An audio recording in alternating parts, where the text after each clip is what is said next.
सत साहिब सतगुरुदेव की जय। बंदी छोड़ कबीर साहिब जी की जय। बंदी छोड़ गरीबदास जी महाराज जी की जय। स्वामी राम देवानंद जी गुरु महाराज जी की जय हो।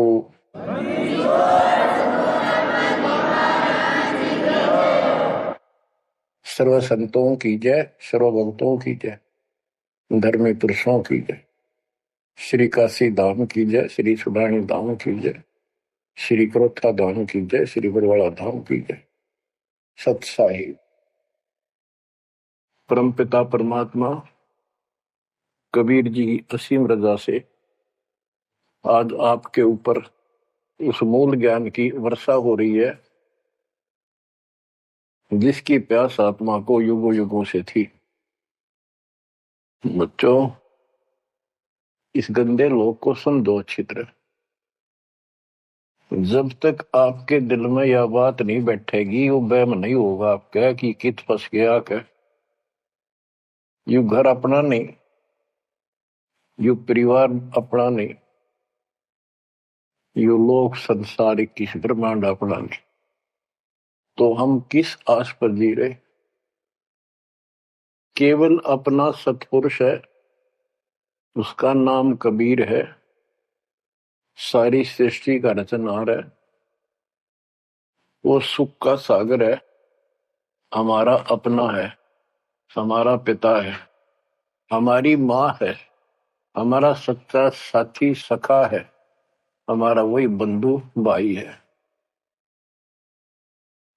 बच्चों, आप इस बात को आज मान लो ना, फिर घने दुखी हो जाओगे, फिर माननी पड़ेगी कि यह भक्ति करनी पड़ेगी और बकवास त्यागनी पड़ेगी। आज शरीर स्वस्थ है, दो रोटी का रोजगार चंगा है, परमात्मा कति याद नहीं आवते, सो जतन कर ले इसको। कितना समझा रहे, माचा माचा करे, कल ये कर दूंगा, परसों ये कर दूंगा, और उसको जब हो जाती है कैंसर, उसकी शकल देखे उस अफलातून की, गिनती के दिन शेष दिखाई देते उसको। इसलिए परमात्मा कबीर जी हमें याद दिलाते हैं, कबीर दुख में सुमन सब करे, सुख में करे न कोई, जय सुख में सुमन करे तो दुख काहे को होए। कबीर सुख में सुमरण किया नहीं, दुख में करते याद, कह कबीरता दास की कौन सुन फरियाद। आज जो सुखी हैं, थोड़ा मोटा कोई पद पोस्ट मिली हुई है छोटी मोटी, घर में दो पैसे का जुगाड़ ठीक है, कार कोठी है, उनके तो नखरे न्यारे हैं, उनकी बातों में सुनकर हैरान रह जाते थे हम तो। जब हमको ज्ञान नहीं था, हम भी ऐसे निकम्मे थे। इस अध्यात्म ज्ञान ने तोड़ दिया इस मन की बकवाद, इस अहंकार को फोड़ दिया कति। और ये सतगुरु बिना बात बना नहीं। सतगुरु ऐसा ज्ञान सुनाता है कि आत्मा एकदम सतर्क हो जाती है और परमात्मा की तड़प बनती है। एक नित्यानंद नाम के ब्राह्मण थे, नंदलाल नाम था उनका। वैसे नारनौल के नवाब के यहाँ वो तहसीलदार की पोस्ट पर थे, आज से 300 वर्ष पहले। उसके माता पिता की डेथ हो गई थी। नाना नानी ने उनको पाला, जवान किया, वहां नौकरी लगवा दी। उनके नाना जी उस दरबार में पहले से ही नौकरी करते थे। एक तो जाति ब्राह्मण, ऊपर से पोस्ट तहसीलदार। उस समय तहसीलदार, उस समय तो पटवारी भारी होता था। उनको फिर ज्ञान समझ में आया।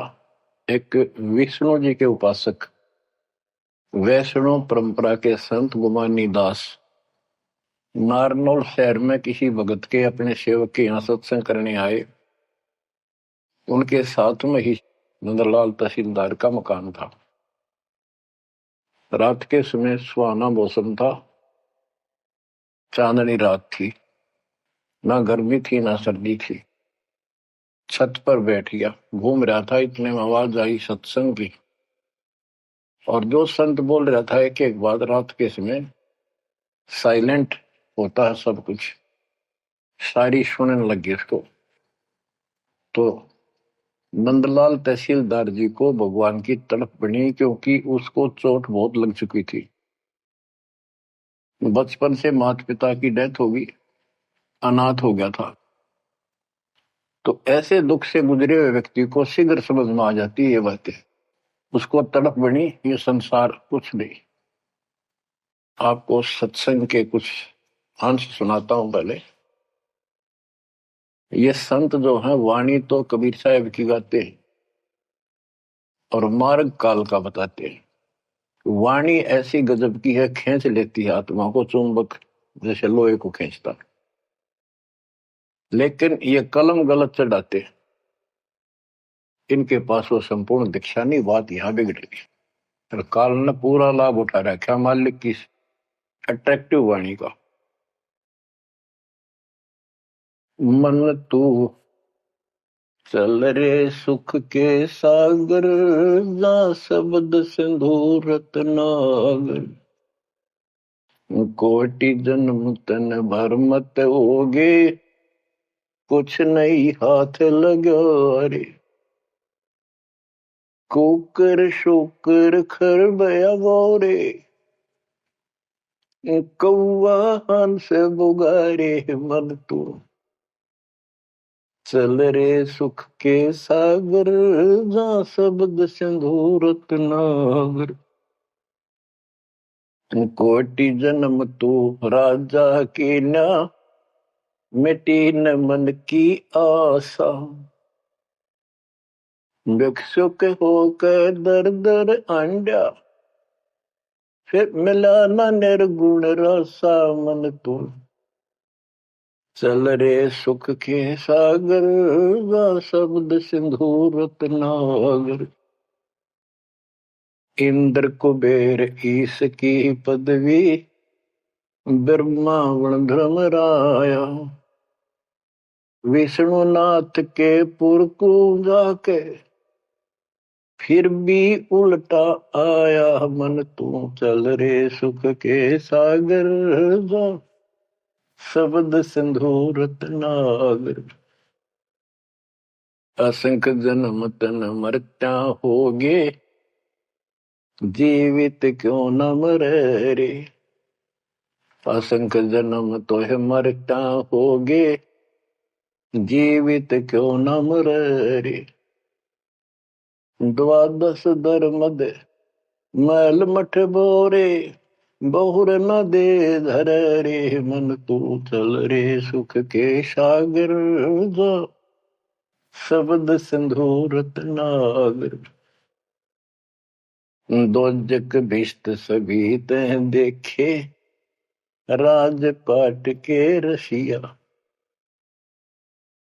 तीन लोक से तरपति नाही, यो मन भोगी खसिया। मन तू चल रे सुख के सागर, जा शब्द सिंधु रत्नागर। सतगुरु मिले तो इच्छा मिटे, पद मिल पदे समान। सतगुरु मिले तो इच्छा मिटे, पद मिल पदे समान। चल हंसा उस लोक पठाऊं, जो आदि अमर अस्थाना। मन तू चल रे सुख के सागर, जा शब्द सिंधु रत्नागर।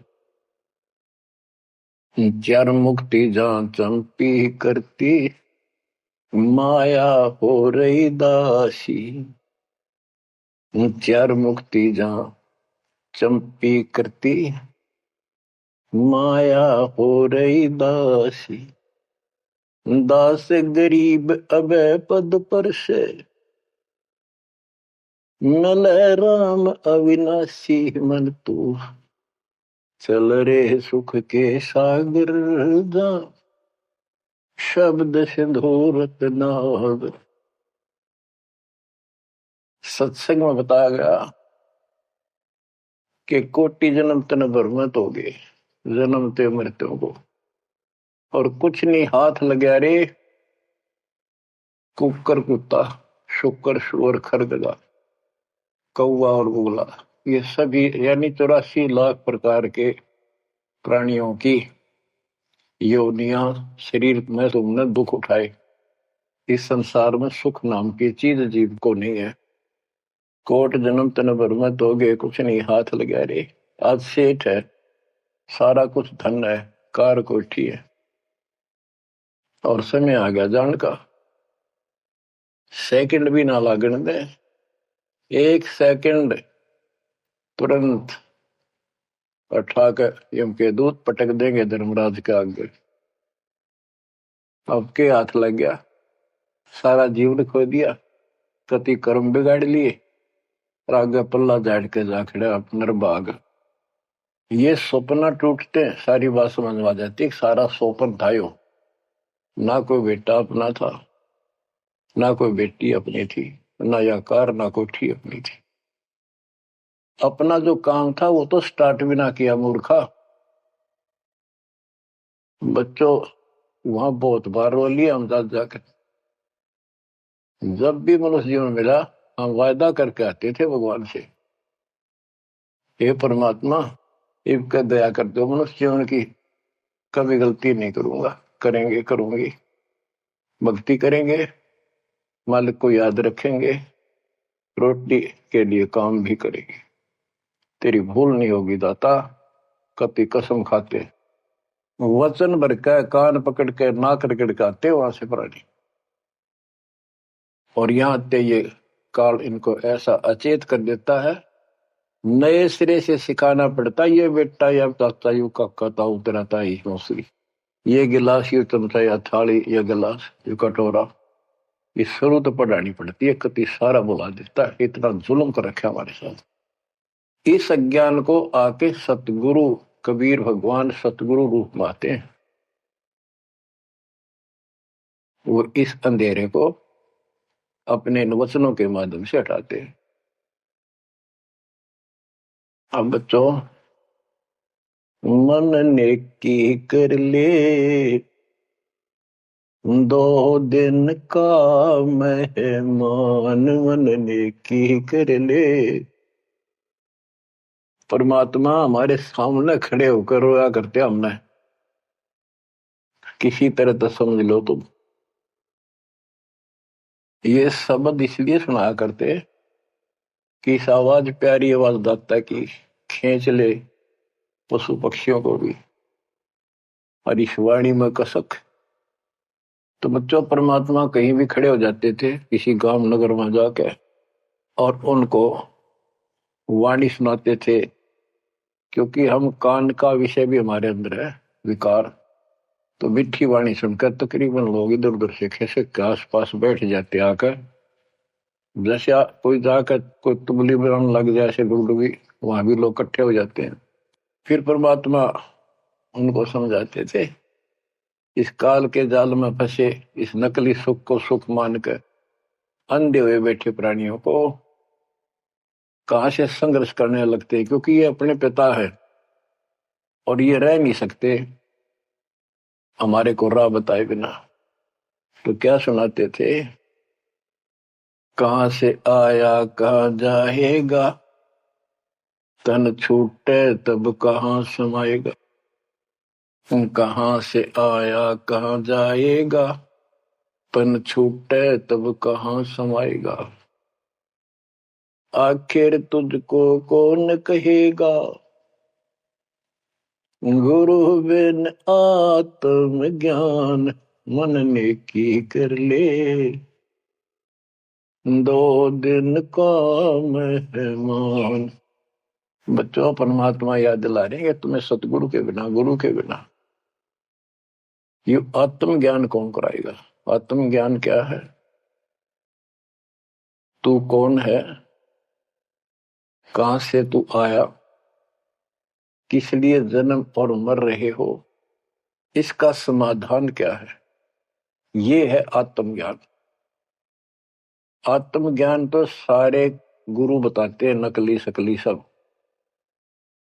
भाई भक्ति नहीं करोगे पशु पक्षी बन जाओगे, मनुष्य जीवन बड़ी मुश्किल से मिलता है। ये सारा कुछ परमात्मा का बताया ज्ञान बताकर आखिर में काल के खुट्टा बांध देते हैं। ये उपासना करो जो शास्त्र विरुद्ध है। बात यहां बिगड़ी पड़ी थी। तो बच्चों फिर कहते यू तो आत्मज्ञान होगा। कबीर सतगुरु बताता आत्मज्ञान, तुम सतलोक में रहते थे, वहां किसी चीज का कष्ट नहीं था, कोई दुख नहीं, कोई रोग नहीं, कोई शोक नहीं, कोई जन्म नहीं, कोई मृत्यु नहीं, सदा सुखी। यही सृष्टि ऐसी जो कि एज इट इज है। ऐसे गांव बसे हैं, ऐसे बाजार लगे हैं, बाग बगीचे कदम कदम पर सुंदर तरीके से लगे हुए एक पंक्ति के अंदर गजब के। और उसको छोड़ के तुम इस काल के जाल में फंस गए। अब ये तुम्हें मूर्ख बनाए बैठा है, उस घर की कति खबर मिटा दी, नाम और निशान खत्म कर दिया। आत्मज्ञान ये है, तुम या कष्ट उठा रहे हो जन्म मृत्यु के, इसका समाधान है पूरा सतगुरु हो, उससे दीक्षा लो, फिर डट कर भक्ति करो, मर्यादा का पालन करो। ये तो है आत्मज्ञान। परमात्म ज्ञान क्या है, परमात्मा कौन है, ये श्री कृष्ण जी को भगवान बताओ, विष्णु और शंकर को भगवान बताओ। इनका परमात्म ज्ञान खाक है। परमात्म ज्ञान है नहीं, आत्मज्ञान ने के चाटांगे। फिर गरीबदास जी कहते कूप की छाया कूप के माई, ऐसा आत्मज्ञाना, या से परे परम पद वहां का भेद न जाना। आत्मज्ञान तो ऐसा है जैसे कुएं की छा कुएं तक है, बाहर उसका कोई यूज नहीं। इसका मतलब है कि जिस ज्ञान पर ये आत्मज्ञान बताते हैं परमात्म ज्ञान है नहीं, वो तो इस काल के कुएं में अंदर ही गिरे रहेंगे, यही कष्ट उठाएंगे। ये साधना गलत बताते हैं, उनकी पोल खोल रखी है वैद्य के अंग में, जैसे काला पुष्मा। बच्चों फिर बताया जाता है कि कोट जन्म तन भ्रमत होगी। परमात्मा जगह जगह खड़े होकर रोया करते थे हमारे लिए, और कुछ आकर्षित भी होते थे। कोयल के बच्चे तो लाग ही जाते हैं, वो डटते ही नहीं, उनको तुरंत प्रभाव हो जाता है, सचमुच भक्ति करनी चाहिए। इस प्रकार मालिक के 64 लाख से हो गए थे 600 साल पहले। इस ज्ञान को तो सिर्फ इतना सुनते थे कि सचमुच जो कह रहे बात सच्ची है, मर जावांगे। ये वाणी ऐसी सीधी फोड़ देती है आत्मा के मैल को, फिर सुख होने शुरू हो जाते थे दाता का नाम लेते ही। इसलिए चिपकते चले गए। दाता भी चाहते थे, परमात्मा भी, कि इनका अपनी कलम चढ़ा दूं एक बार बस, इन पार तो होना नहीं। कलम चढ़ा गए दाता उस समय 64 लाख का। वो 64 लाख कुछ भक्ति करी उन्होंने बहुत अच्छी, परमात्मा काफी संग रहे। फिर जब देखा कि अब इनको ज्ञान नहीं है और ज्ञान बिना मुक्ति हो नहीं सकती, जब तक पूरा ज्ञान नहीं होगा ये डट नहीं सकते, दो काम हो जाते हैं, तीसरा नहीं होता है, तो फिर वो झाड़े लुआन चले जाते हैं। ये स्थिति होगी थी वहां। तो एक झटका दिया था, परीक्षा ली थी, सारे विमुख हो गए। जब परमात्मा ने हाथी पर बैठकर गंगा जल बोतल में भरकर, जैसे शराबी शराब पिया कर, एक वेश्या, प्रसिद्ध वेश्या जो परमात्मा की शिष्या हो चुकी थी और अपने धर्म कर्म को ठीक कर रही थी, लेकिन उस समय भी उसको वेश्या की फीत ही थी समाज की दृष्टि से। उस लड़की को हाथी पे बैठा के उसके कंधे पर हाथ धरकर भगवान, और वो पानी गंगा जल पी रहे थे, उस हाथी को बाजार के बीचों बीच घुमा दिया। जो भी देखा वो एक, देख लो भाई दुल्हा बड़ी बड़ी बात बनाया करता कबीर, शराब पीवे और वैश्या को साथ लेकर घूम रहा है। उनके शिष्यों को लाओ, बुला बुला के देखो, हम तो पहले कहा करते पाखंडी आदमी है, अपनी आंखों देख लो, सरिया वैश्यावृत्ति करता घूम रहा, शराबी को भी है ही। जो भी देखे वही कहते, मैं तो कभी कभी जाया करता, मन तो जाना छोड़ रखा है। मैं तो उसके साथ चला गया था एक बार, ऐसे 64 लाख भगवान से विमुख हो गए। सतगुरु भी चाहते थे ये बोझ सिर पर पड़े, अब ये समझ नहीं पा रहे। गरीब बड़ुआ बड़ुआ सबक है, कोई न जाने खोजे, दास गरीब कबीर करम, बाटत सिर का बोझ। कि उस लीला को कोई नहीं समझ रहा था, वो तो अपने सर का बोझ, ये पूरी आस्था थी नहीं उन शिष्यों की, इसलिए इनको पटक रहे हैं, ठाक सर पर अपना बोझ हल्का कर रहे हैं। बच्चों, गुरुद्रोही नहीं बने तुम, उस समय सतगुरु विमुख हो गए। तो कबीर साहब कहते हैं, सतगुरु विमुखा युग युग रोवे, मानुष जन्म पाके खो। सतगुरु संगत छोड़ के लाख वर्ष जबकीन, इंद्री कर्मना मोक्ष हो रह काल के आदि। इसके लिए बहुत से प्रमाण आपको दिए गए हैं। जैसे राबिया सतगुरु विमुख हुई थी, गुरुद्रोही नहीं हुई थी वो।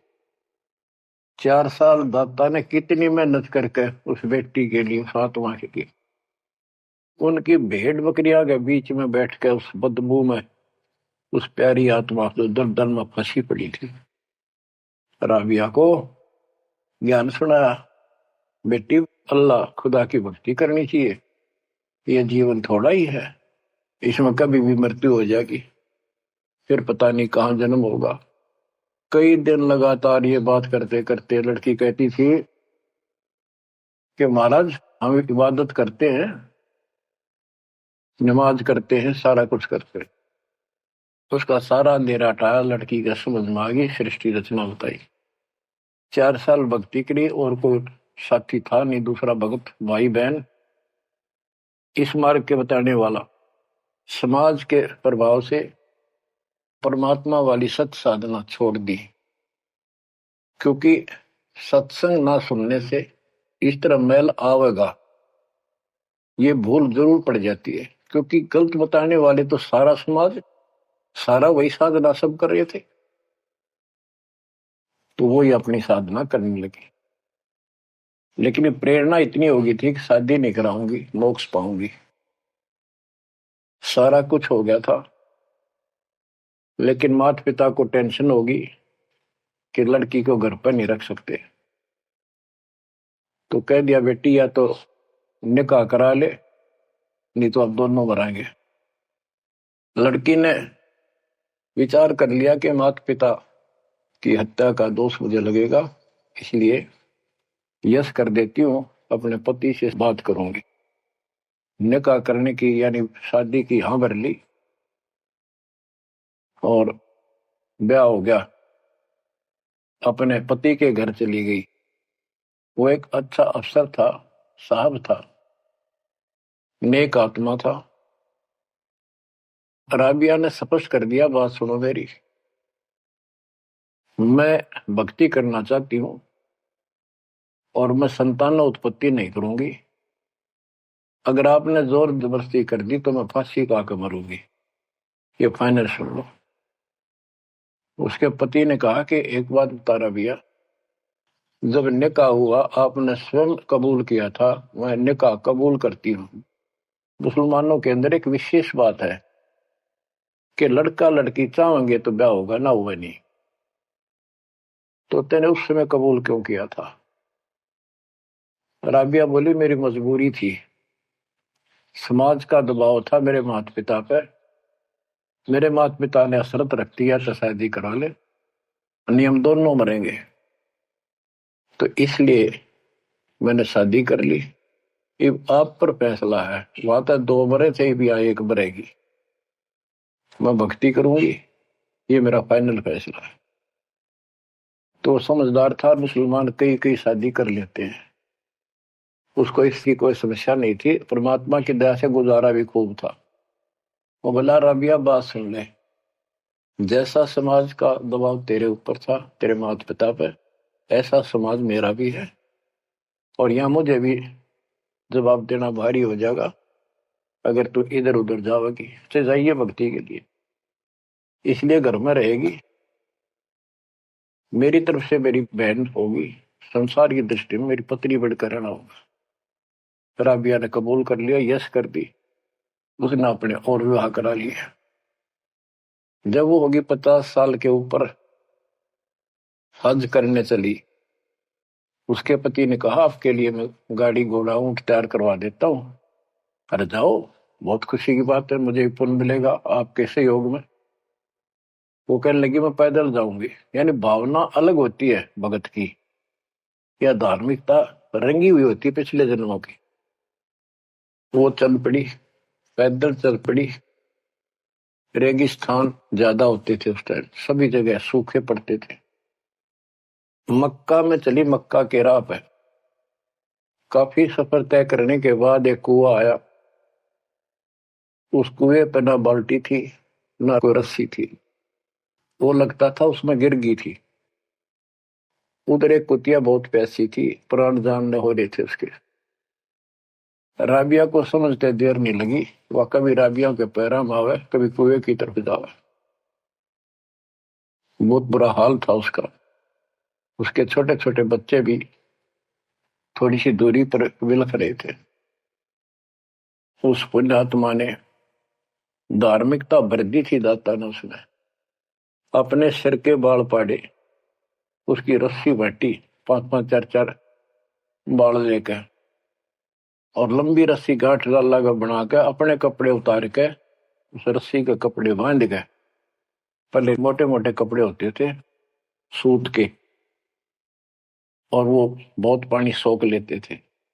कुएं में बाल्टी की तरह डाले, बाहर लाकर उनको नचोड़ा। एक मटके का केकरा सा पड़ा था, टुकड़ा फुटा हुआ, उसमें पानी भरती गई। कुतिया पी गई 2 किलो पक्का पानी, और पी कर चली गई। अब उसने अपने कपड़ों से, गिल्ले कपड़ों से सिर का ब्लड साफ किया, और झाड़ जोड़ के, कपड़े गर्मी के दिन थे, ठीक सा मौसम था, वो कपड़े निचोड़ कर पहन लिए और सफर पर चलने को तैयार हुई।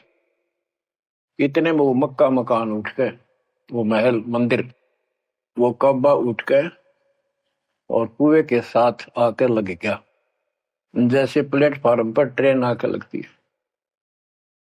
राबिया के लिए आश्चर्य का ठिकाना नहीं कि मक्का ही आ गया, मैं तो मक्का ही जाना था, पटदे चढ़ गई। उसके अंदर बड़ी चढ़ते उठ लिया, उड़ के चल पड़ा। उधर से अब्राहिम सुल्तान आदम पहले किसी और जन्म में था। जैसे परमात्मा गरीबदास जी कहते हैं, वाहन गुरुड़ कृष्ण असवारा, लक्ष्मी डोरे चौर पारा, असुर निकंद मेड़ी में। अब गरीबदास जी को कृष्ण विष्णु दिखाई देता, और कृष्ण को ज्यादा लोग मानते हैं। इसी प्रकार उस समय जो अब वर्तमान में वाणी बोली गई, अब्राहिम सुल्तान को अधिक जानते हैं, इसलिए सुल्तान आदम का जिक्र किया, जबकि पहले ये किसी और शरीर में था, राबिया के समकालीन था। सब कहने लगे, भाई मक्का कहाँ गया, मक्का कहाँ गया, मंदिर कहाँ गया। अब्राहिम सुल्तान भी वहां जाता रहता था, मुसलमान भाइयों को समझाना चाहता था, गुरुदेव के आदेश से अपनी सच्ची राह बताया करता, क्योंकि वहां धार्मिक लोग ही जाते हैं। वहां चर्चा चली कि मक्का कहाँ गया, मक्का कहाँ गया। सबको आश्चर्य हुआ। अब्राहिम सुल्तान जो पहले शरीर किसी और शरीर में था, गरीबदास जी की वाणी में है कि सुल्तान अदम मक्के गया, मक्का नहीं मकान, गया एक रांड को लेने को, नो कहे अदम सुल्तान। अब्राहिम सुल्तान अदम कहता है कि नकमी औरत को लेने गया। वो पहले सतगुरु शरण में आई थी, वो साधना छोड़ के अब ये वही डले ढोरी है। उपस्थित मुसलमानों को उसकी बात अच्छी नहीं लगी, दुख भी हुआ, लेकिन मुसलमान था इसलिए आगे बात बढ़ी नहीं। इतने वो मक्का आके वहां यथा स्थान पर स्थापित हो जाता है। लोगों ने देखा उसमें एक लड़की, एक औरत है, एक बहन है। नाम पता करा तो पता चला ये ऐसे ऐसे इसका राबी नाम है। सारे मुसलमान समाज में ये हो गया भी भक्ति हो तराबी जैसी, अल्लाह को खुश कर लिया, इसको तो जन्नत मिले ही मिलेगी। अगला जन्म उसका एक बांसुरी नाम की लड़की का हुआ। परमात्मा जो उसको चार्ज कर गए थे, वो परमात्मा की चाह उसके अंदर फिर भी तड़प रही थी। उसने ब्याह उस समय भी नहीं कराया और अपना शब्द गाती रही, परमात्मा अल्लाह की महिमा सुनाने लगी। और बंसुरी रूप में भी 50 साल से ऊपर होगी, हज करने गई। तो उसको ये ज्ञान हो गया था कि वो परमात्मा की धार्मिक बातें डेली गाती और सुनती थी कि जो मक्का में मरता है उसको सीधी जन्नत मिलती है, स्वर्ग, बहिश्त। तो उसने सोचा ये शरीर तो एक दिन जाएगा, और कहते हैं मक्का में मृत्यु होगी तो जन्नत मिलेगी, जन्नत के लिए सब कुछ किया जा रहा है। उसने वही गर्दन काट दी अपने हाथ से तलवार मार के।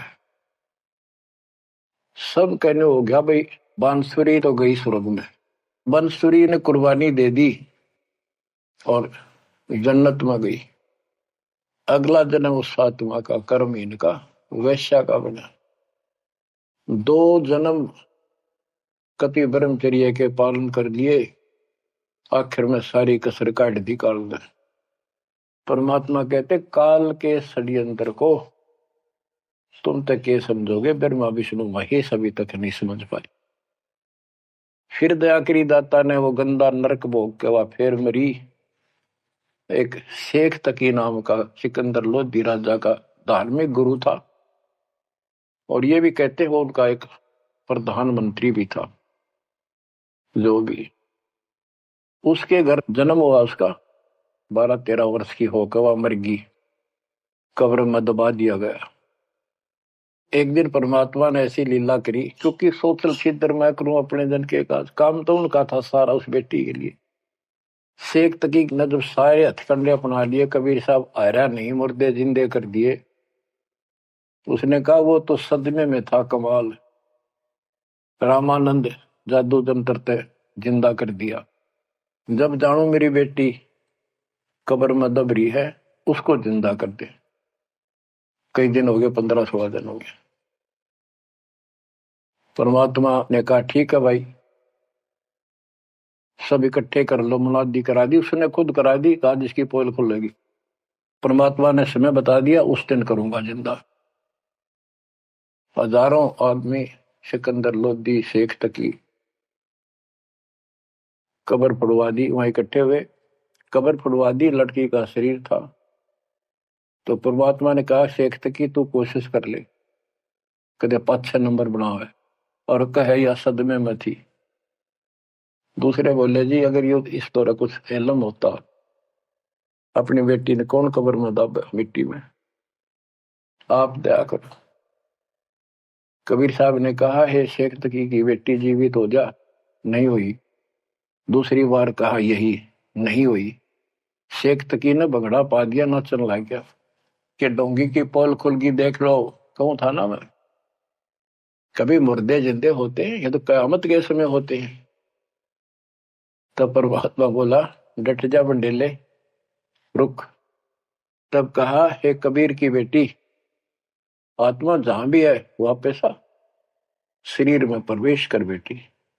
और 12 इतना ही कहा था, शरीर में कंपन हुई, लड़की उठी, मालिक के चरणों में आके दंडोत प्रणाम किया, और खड़ी होकर 1.5 घंटे अपने पिछले कर्म, वो पाप बकवाद गलती सारी दोहरा दी, और अपने भगवान के साथ चली गई।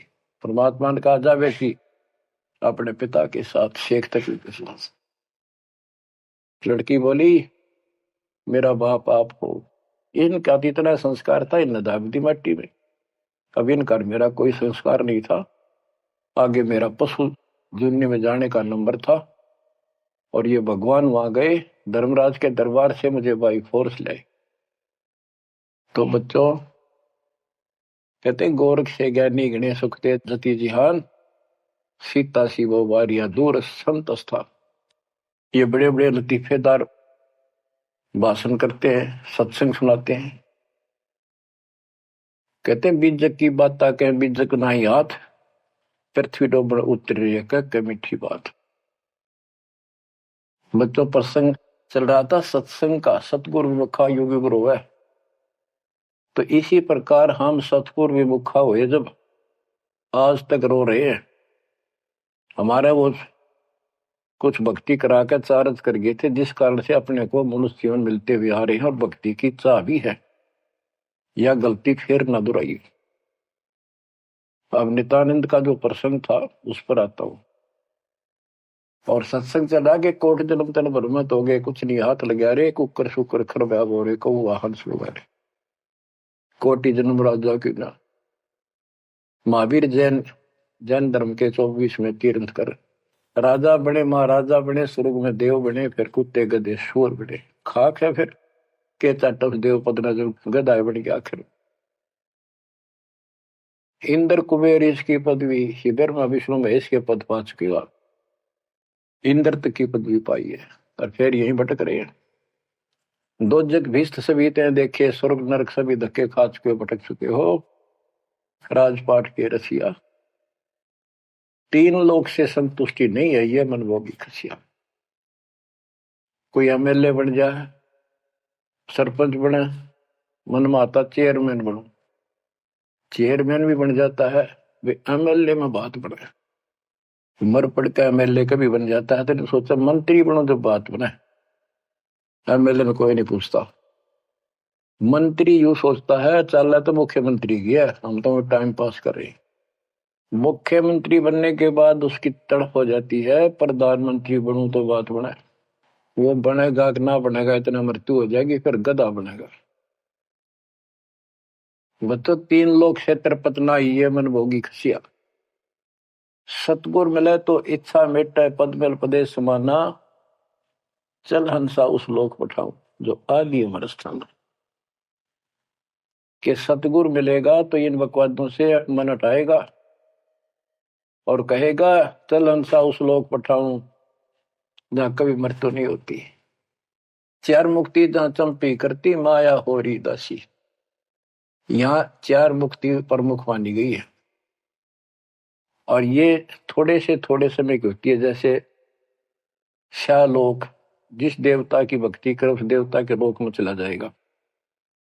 शारूप, उस देवता का रूप जैसा बनाकर वहां रहेगा। सामीप्य, उस अपने देवता के साथ समीप रहेगा। तो इस प्रकार की चार मुक्तियां, लेकिन रहेंगे कितने दिन, उसका समय सीमित होता है। वो चारों मुक्ति भी नष्ट होती है, वो भी हाथ से चली जाती है, फिर कुत्ता गधा सुअर बनता है, और वहां सदा रहेंगी ये सतलोक में। हाय हाय। चार मुक्ति जा चंपी करती, माया हो रही दासी, दास गरीब अब पद पर से, मिले राम अविनाशी। के चार मुक्ति जा चंपी करती, यानी चरणों में पड़ी रहेंगी, सौदा के लिए भगवान के साथ रहेंगे। और इस धन संपत्ति की वहां कमी नहीं, भरे पड़े हैं खजाने आपके। दास गरीब अब है पद पर से, वहां कभी भय नहीं किसी चीज का, मौत का भय। सबसे बड़ा डर या मौत का है, वो जाते खत्म होगा। दास गरीब अभय पद पर से, मिले राम अविनाशी। ब्रह्मा विष्णु महेश नासवान, ब्रह्म नासवान सर्वपुरुष, अक्षर पुरुष ये नासवान, देवी नासवान, और देवताओं की जिक्र के करूं। गीता प्रमाण देती है दूसरे अध्याय के 12वें श्लोक में, चौथे अध्याय के 5वें श्लोक में, 9 में, और 10वें के 2 में। गीता बोलने वाला इनका ब्रह्म कहता है काल, कि तेरे मेरे बहुत जन्म हो चुके अर्जुन, तू नहीं जानता, मैं जानता हूं, आगे भी होंगे। मेरी उत्पत्ति हुई है, ये देवता नहीं जानते। तो बच्चों वो अविनाशी राम दूसरे अध्याय के 17वें श्लोक में कहा है, 18वें के 40 में, 18वें के 61 और 62 में, और 15वें अध्याय के 17वें श्लोक में बताया उत्तम पुरुषत्व परमात्मा इति उदारते, यह लोक तरम अविश्य वृत्ति अवेश्वर है। ओ अविनाशी भगवान मिलेगा वहां पर। कबीर साहब कहते हैं यहां भी तुम, जब तुझे राजपाट भी चाहिए हमारा इधर ले ध्यान। यहां राजपाट कैसा देंगे आपको, और संसार के लोगों से ज्यादा सुविधा देंगे परमात्मा। और कहते हैं जिसके मन में परमात्मा की भक्ति है तो फिर के इंद्र का राज, उसको कभी नफरत हो जाती है उस राज से तो महाराजा बन जाता है। और यहां सुख देंगे परमात्मा, कहते हैं माया दासी भगत की संत की उभे दे आशीष, बरती और लातों छिड़ी सुमर सुमर जगदीश। कहते इतना धन दे देगा बंदी छोड़ के खाइयो खर्चियो और खूब धर्म भलाइयो। माया दासी संत की उभय दे आशीष, दोनों तरफ से आशीर्वाद देगी। खाओ खर्चो और दान करो। और बरती और लातों छिड़ी, कबीर साहब कहते हैं सुमर सुमर जगदीश। सुमर कौन सा जगदीश? सच्चा नाम, सच्ची भक्ति, सतपुरुष कबीर साहब की भक्ति कर करके। अब नित्यानंद ये सारा सत्संग सुन रहा था। ये क्या करते हैं, बात तो सुनाओ सतलोक के मिलती जुलती, अध्यात्म ज्ञान भक्ति विष्णु तक की। अब नंदलाल पंडित जी ऊपर से तहसीलदार, 2 मरोड़ इकट्ठी। उसने सोचा यहां जाऊंगा संत के पास तो नगरी के लोग क्या कहेंगे, ब्राह्मण और तहसीलदार या किसी के घर में आकर संत के चरणों पड़ा। काल ने तक कई रास्ते रोक रखे हैं। तो उसको पता चला कि महात्मा का डेरा है यहाँ नारनौल से 2 किलोमीटर दूरी पे। संत चले गए। अगले दिन उस दिन तक खूब विचार किया। सुबह सुबह घोड़े पर बैठ कर, जो सरकार की तरफ से मिलता था उनको, आश्रम में चला। संत जी शर्त को उस तरह फिरवा रखा था और सुबह सुबह इजी मूड में घूमने के लिए उसी रास्ते आ रहे थे जिस रास्ते वो नंदलाल जा रहा था तहसीलदार जी। अब ये ब्राह्मण उस टाइम सारे सोन को सोन घड़ी मान्या करते। उसने सोचे देख यो मन उस बाल कटवा के आगे आ गया मेरे, और मैं कितना अनमोल काम करने जाऊं था, आज गुरु बनाने जाऊं था, अपने जीवन का सौदा करना था। यो कसोन हो गया, कुसोन अपलक्षण हो गया। तो उसने अपने मन में सोच लिया इसके टोले मार दे 2 शर्मा उंगली, यो कसोन मिट जाएगा। हम भी पहले क्या करते ना, बच्चे थे जब, के झूठ बोला पाप लगेगा, न बोला उंगली पर उंगली धर कर बोली थी कोई ना लगा पाप। ये अपनी बनावटी बातें थी, उंगली पर उंगली चढ़ा ली थी इसलिए पाप ना लग गया कर। तो उसने इस दृष्टिकोण से उस महात्मा का शर्म ने उल्टी उंगली है टोले मारे 3-4 और बोला रनर भाग मनहूस तनाजा मेरा गाना था, आज मैं गुरु बनाने जा रहा था, अपना जीवन का सौदा करूंगा। अब वो संत जी हैरान रह गया, पढ़ा लिखा दिखे, घोड़े पर सवार कोई अफसर होगा और ऐसा व्यवहार कर दिया। अच्छा उस्ताद, संतों के साथ ऐसे व्यवहार करनी बहुत मिला करें, ज्यादा माइंड नहीं करते हो। चला गया। आश्रम में पहुंचा तो घोड़ा पर उतर कर एक वृक्ष का बांध दिया। तो भगत वहां उपस्थित थे, वो आए, भाई बड़ा अफसर आ रहा है कोई। प्रणाम किया। उन्होंने पूछा संत जी कहाँ पर है? मैंने दीक्षा लेनी है। वो बोले जाओ बैठो। आदर से बैठा दिया। जहाँ आसन लग रहा था उसका आगे बोरी ही बिछा रखी थी कि बैठ जाओ, स्नान करके ही पाओगे, घूमन फिरन जा रहे, सैर करके नहा कर ही आ जाए। आधे घंटे में घूम फिर कर नहा कर महात्मा जी आसन पाए। सामने घोड़ा बंधा दिखा और वो आदमी बैठा दिखा। और नंदलाल ने भी देख लिया ये तो महात्मा जी थे, तेने बहुत बड़ी गलती कर दी, पापी आत्मा, ये भी धमका होगा और तेने भगा होगा। नीची गर्दन कर ली। अब नंदलाल तो शर्म के मारे गिट गए, नीची गर्दन कर ली। महात्मा जी भी समझ गए भगवानी दास के आदमी शर्मा गया। उसने कहा श्रीमान जी आप गुरु बनाने आए हो, इसमें कोई परेशान होने की बात नहीं है। जैसे हम कुम्हार के घर जाते हैं, कोई मटका मोल लेते हैं या कोई बेचने अपने घर पे आता है तो हम उसको टोले मार मार के देखा करें ताकि वो कितना फूट तो नहीं रहा, सब बताए कि नहीं। तो आपने अपना गुरु परख लिया, टोले मार गए। बेटा कोई बात नहीं, आप उद्देश्य बताओ आने का। और परमात्मा ने उसकी या अकड़ तोड़नी थी कि संत ऐसे होते हैं। बच्चों संत तो स्वभाव तो सबका ही अच्छा होता है। बात यहां बिगड़ रही है कि सच्ची राह ना होने से फिर के चट अच्छी भाषा न अच्छे बोलना न। गोरख से ज्ञानी गणे सुख दे जती जिहान, सीता सी वो बारिया संत दूर स्थान। नित्यानंद तो चरणों में पड़ गया, रो है। सारा अपना अपनी इंट्रोडक्शन दी, सारी पहचान बताई। ऐसे ऐसे मैं नारनौल के नवाब के यहाँ तहसीलदार हूं, और परसों आपका सत्संग रात ने सुना, मेरी आंख खुल गई। मैं मोक्ष चाहता हूं। उसने जैसा जंतर मंत्र दिया, उसने शिरोधार्य कर लिया और भक्ति करने लग गया। इतना प्रेरित हो गया कि नौकरी भी छोड़ दी, और गुरुजी तो चले गए, वो अपना घर त्याग के उस मंत्र को साथ लेकर एकांत स्थान जंगल की खोज करने लगा। तो हरियाणा में यहाँ एक माजरा गांव है, बेगोवा है, बास है, इन 3-4 गांवों की सीमा इकट्ठी है। वहां एक तालाब बना हुआ था, जोड़ी सी। उस पर काफी जंगल नंबर, जंगल तो उससे पहले बहुत होते थे सारे। उसको जटेला जोड़ बोलते। वहां आकर उसने अपना शेष जीवन बिताया। भक्ति सही नहीं थी, आदमी खरा था। परमात्मा की चाह खूब थी, पिछला संस्कार कोई प्रबल था, लेकिन भविष्य जीरो था उसका।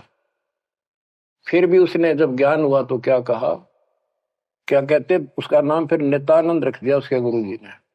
नाम बदल दिया। नाम इसलिए बदलवाया करते थे कि कहीं और जाकर भक्ति करूंगा, पीछे घर वाले ना ढूंढते फिर, तो वहां उस नाम से कोई जानेगा ही नहीं। तो क्या कहते हैं नित्यानंद जी, फिर अपने विचार व्यक्त करते हैं अपने फॉलोअर के सामने। ब्राह्मण कुल में जन्म था, मैं करता बहुत मरोड़, और गुरु गुमानी दास ने दिया को बदगढ़ तोड़। जाति का अभिमान, पोस्ट का अभिमान, धन का अभिमान, और पहलवान हो जा काया का अभिमान, ये जीव का दुश्मन होता है। ब्राह्मण कुल में जन्म था, मैं करता बहुत मरोड़, बड़ा अहंकार था मेरे में। गुरु गुमानी दास ने दिया कोबद गढ़ तोड़। ये कोबद का गढ़ था, एक अति तोड़ दिया। आखिर तुझको कौन कहेगा, गुरु बिन आत्म ज्ञान, मन ने की करने दो दिन का मेहमान। बच्चों सतगुरु पूरा मिला नहीं, रही अधूरी सीख। तेली के रे बैल जो चले एक नहीं भीख। पूरा सतगुरु ना मिलने से इतनी पुण्यात्मा फिर कर्म फोड़ कर चली गई, स्वर्ग तक गई, फिर जन्म लेगी। उसने तो आनंद किया। बच्चों ये सारा कुछ निष्कर्ष देकर दास आपको, हीरे मोती लालों को आपकी पहचान बताना चाहता हूं कि तुम क्या प्राप्त कर चुके हो, आपकी कितनी अच्छी किस्मत, कितना गुड लक है। आंख खोल लो। मैं कोई बालक नहीं, कोई डूम बाट नहीं हूं, मैंने कोई स्वार्थ नहीं तुम्हारे से। आप मुझे अपने दिखाई देते हो, आप मुझे भगवान के बच्चे दिखाई देते हो, मुझे अपनी नौकरी खरी दिखाई देती है तुम्हारे कारण। मैं अपनी ड्यूटी पूरी करूंगा, भगवान का दोषी नहीं रहूंगा। मेरी उम्र देख लो, आपके लिए भौंक रहा हूं, कुत्ता हूं परमात्मा का, गुरुदेव का। जागो थारी भला, ना जागो थारी मृत।